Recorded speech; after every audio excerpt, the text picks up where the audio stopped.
School which serves underserved kids in Northeast Denver. It's been an incredible pleasure for me. But the heart and the driver of this school is the head of school, David Singer.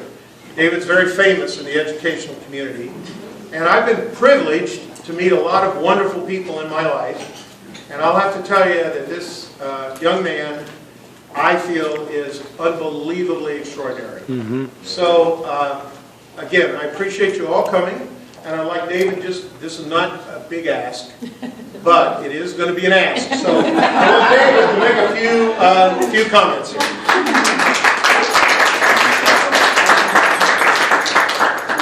Want to reiterate David's appreciation for you coming tonight. Thank you for the band flying from Cuba and Puerto Rico. Can't wait to hear that. You had just a small flavor of their stuff, from what we understand from David. I want to thank our board of trustees. So if you're on our board, if you raise your hand, I know you're here this evening. Folks have been with us since December 2009 and have never stopped believing, so thank you for being here tonight. Members of the Board of Education, Barbara O'Brien is here with us this evening, always fighting, always pushing. Dr. Nate Easley was the board president when University Prep became a reality, so I want to acknowledge Nate here tonight. And then obviously UPrep staff. Thelma is here, Veronica and Olivia and Angie, and people that make it happen every day. And just really appreciate folks showing up this evening. Really, it means a lot to us. It's very important to us. And Rosemary is here as well, who's one of our founding parents, who I met at Swansea Rec Center in 2009 and said, your girls can have a different life. And they said, we want our girls to have a different life. We expect them to, but they didn't know where to go to school. And we didn't have one yet.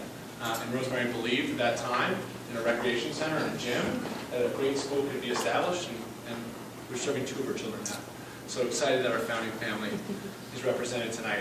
My name is David Singer. I'm the founder and head of school at University Prep, and I started as a high school math teacher. And my last teaching position, I was at Manual High School. You might know Manual was close to being the worst performing school in the state of Colorado. And I went and reopened it with 8 of us in 2007. And we opened Manual, and we believed we could put kids on a path to and through college. And you have to have that belief. And we told them, right, be whatever you want to be. Right? If you dream big enough and work hard enough, you'll get there.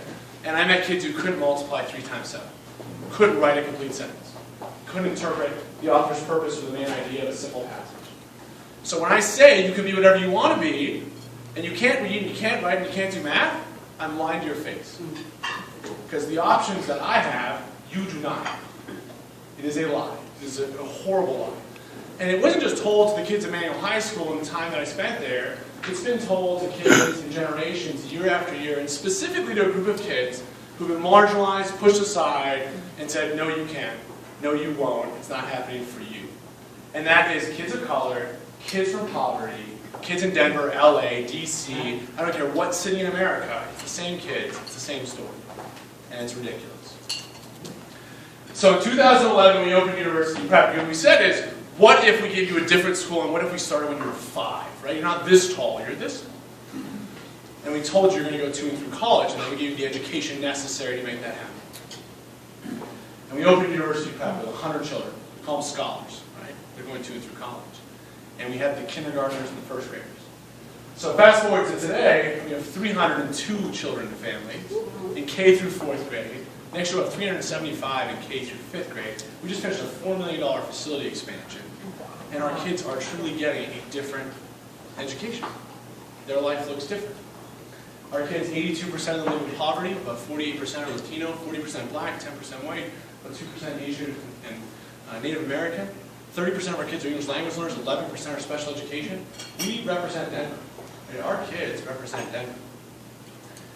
And right now, that group of kids that go to our school, the current trajectory for our city for those kids, 8% for their college degree.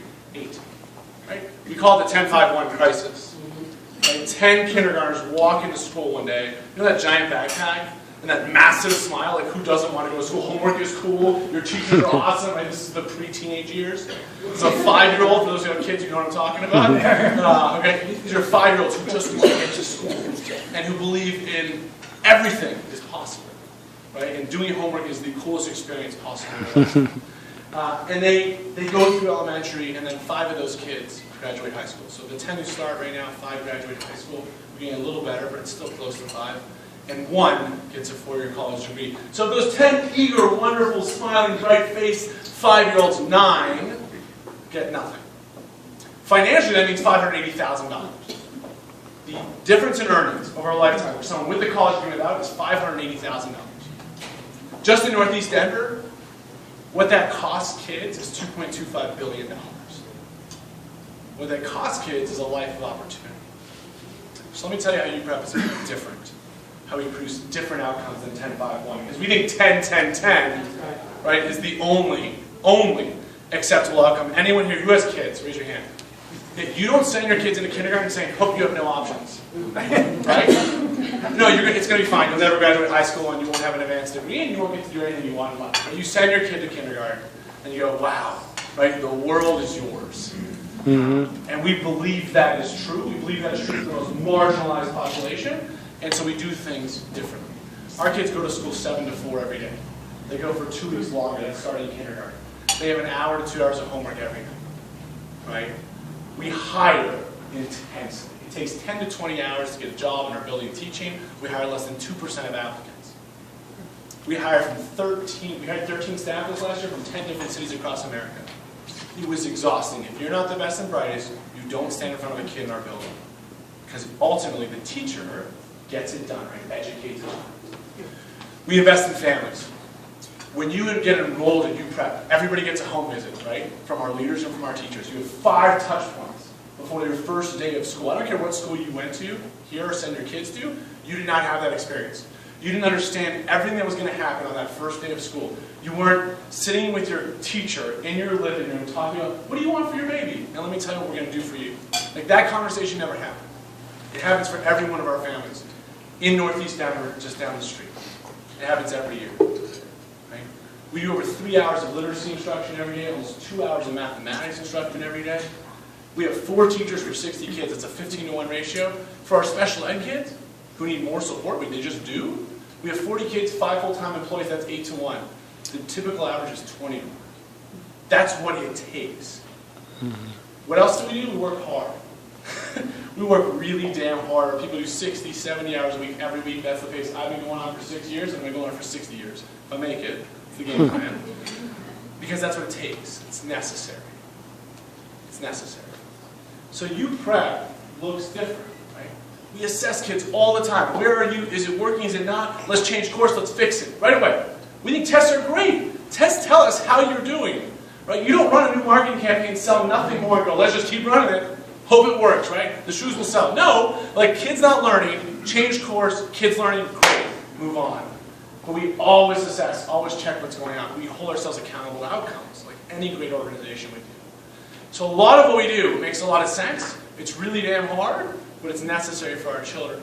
And so what that produces looks different. Just one data point. Last year, our first year taking state tests, because it's our first year in 3rd grade, 74% of our kids were proficient or advanced in mathematics, and not one of them was unsatisfactory. Let me use a comparison. We beat the state was 72. The district was 60. Our community was 46. Our kids from the same community, from the same homes, from the same households, from the same backgrounds, produced dramatically different outcomes because they had a dramatically different educational experience starting in that kindergarten classroom when they walked up with that backpack, right, and that big smile.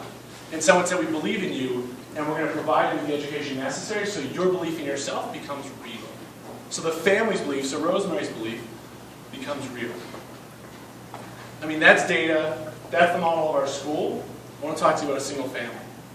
John Janai. John Janai live on Park Avenue in Tremont. You guys ever drive on Park Ave, Safeway right there? Okay. So John's family moves from Philadelphia. They just moved this summer. Nightmarish experience in the Philadelphia public education system.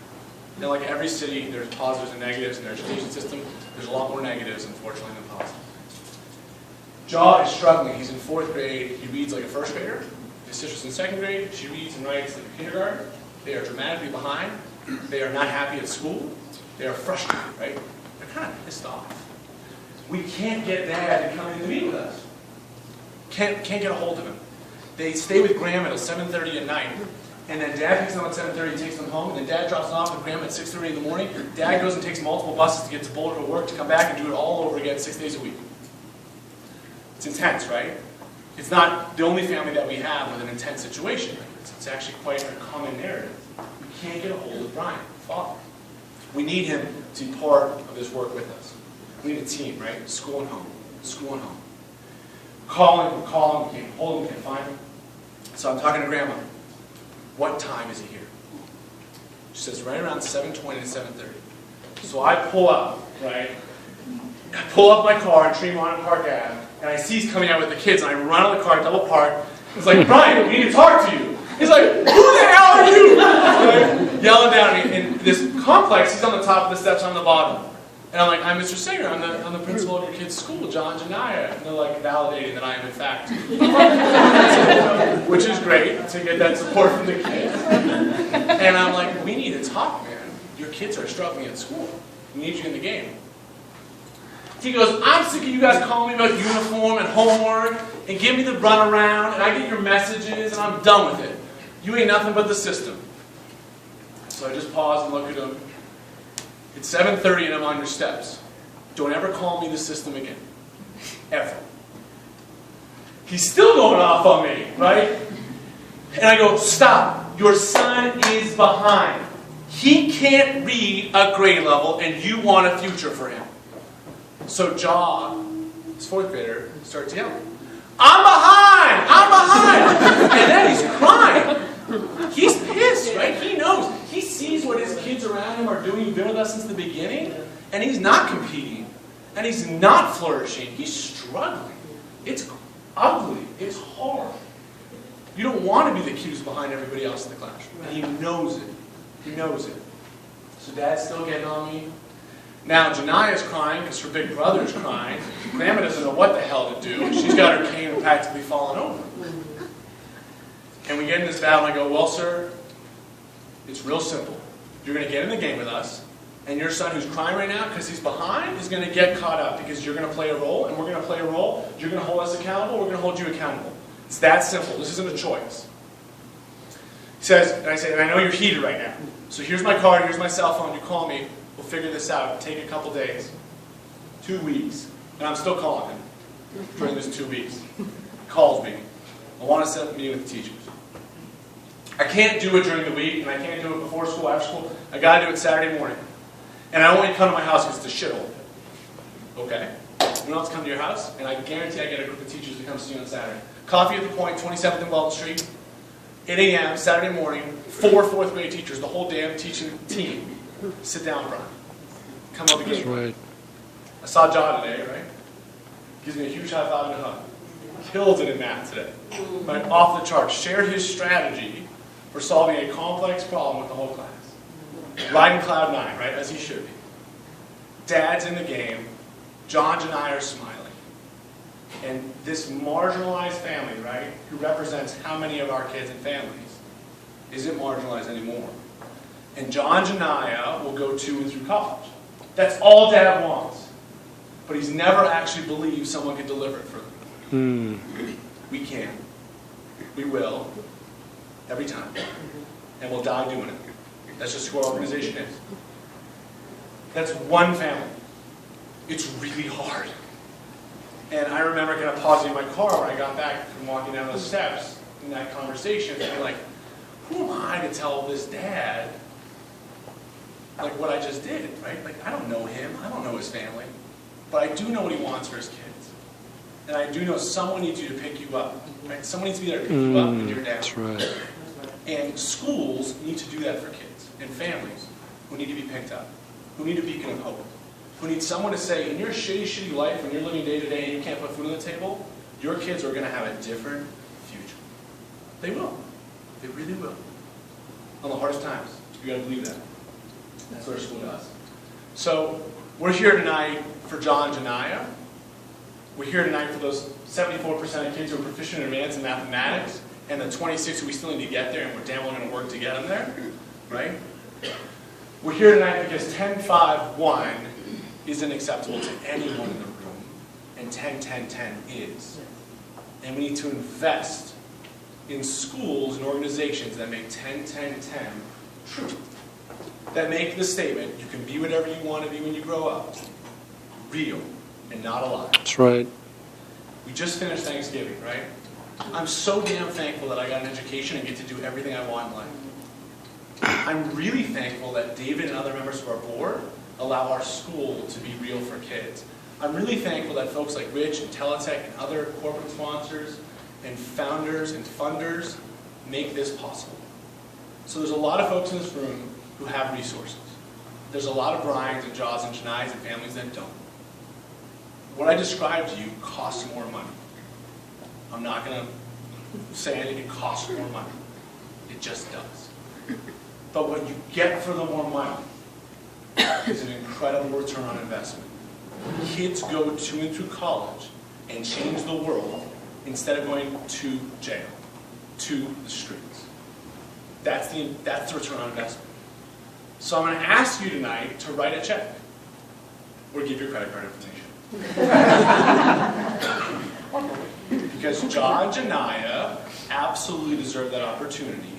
Our school will make sure it happens. You have my personal word, and my blood, sweat, and tears, and my entire team of 35 that's going to be 45 and get bigger. And not only that, but you have someone in the room, an anonymous donor is going to match dollar for dollar everything you give tonight. So when you get this envelope, whatever you put on here, whatever number you put on here, automatically doubles. That's a big deal for John and I. So thank you so much for being here tonight. Thank you so much for contributing to make this real for kids who absolutely deserve it, and quite frankly, in this country, have never had it.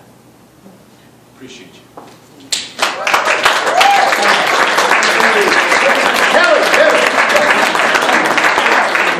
So, I want everybody to continue to have some drinks, some tapas, but I want to introduce this great group that's here.